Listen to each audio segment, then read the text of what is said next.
2007 ആ ഒരു T20 world cup Bisma ഉൽ ഹക്കിന്റെ ഒരു സ്കൂപ്പ് ഷോട്ട് നേരെ ബോൾ ചെന്നെത്തിയത് ശ്രീശാന്തിന്റെ കൈകളിലേക്ക്.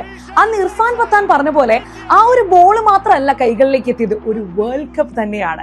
അങ്ങനെ ഇന്ത്യയുടെ ആദ്യത്തെ ആ ഒരു ചരിത്ര വിജയം. അതിനുശേഷം നമ്മൾ വീണ്ടും കാത്തിരുന്നു.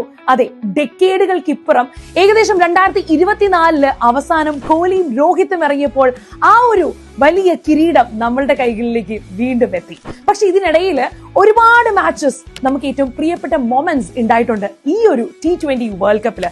അതിൽ എടുത്തു പറയുകയാണെന്നുണ്ടെങ്കിൽ ഇന്ത്യ ആക്ച്വലി ആ ഒരു ഫൈനൽ മത്സരത്തിൽ ഉണ്ടായിരുന്നില്ല. എന്നിട്ടും കൊൽക്കത്ത സ്റ്റേഡിയത്തിൽ വെച്ചിട്ട് വെസ്റ്റ് ഇൻഡീസും ഇംഗ്ലണ്ടും തമ്മിൽ ആ ഒരു മാച്ച് വന്നപ്പോൾ ആകെ മൊത്തത്തിൽ സ്റ്റേഡിയം ഒന്ന് കിടുങ്ങി.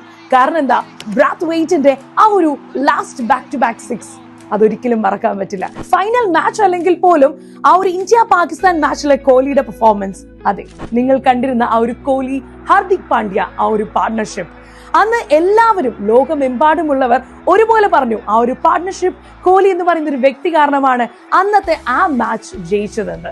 അങ്ങനെ നിരവധി മൊമെന്റ്സ് ഉള്ളപ്പോൾ ഇന്ന് ഈ ഒരു സമയത്ത് 2026 വേൾഡ് കപ്പിന് വേണ്ടിയിട്ട് ഇന്ത്യൻ ടീം ഒരുങ്ങുകയാണ്.